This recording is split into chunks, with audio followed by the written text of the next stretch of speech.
స్వయంగా సముద్రమే అభిషేకం చేసే శివలింగం గురించి మీకు తెలుసా? అది గుజరాత్‌లోని స్టంబేశ్వర్ దేవాలయంలో ఉంది. ఇక్కడ రోజుకు ఖచ్చితంగా 2 సార్లు సముద్రం గర్భగుడిలోకి ప్రవేశించి శివలింగానికి జలాభిషేకం చేస్తుంది. శతాబ్దాలుగా ఇదే విధంగా జరుగుతూనే ఉంది. ఇక్కడ ఉన్న ఈ శివలింగాన్ని స్వయంగా శివుడి కుమారుడైన కుమారస్వామి ప్రతిష్ఠించారనే విషయం స్కంద పురాణంలో ఉంది.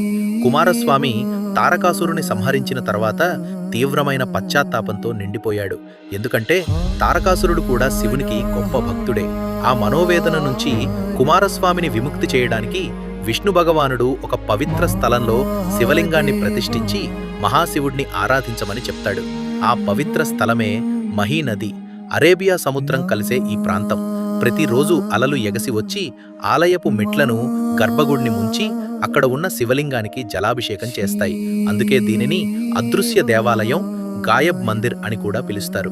శతాబ్దాలుగా ఉప్పు నీటిలో తడుస్తున్నప్పటికీ ఆ శివలింగానికి ఇప్పటికీ చెక్కుచెదరలేదు.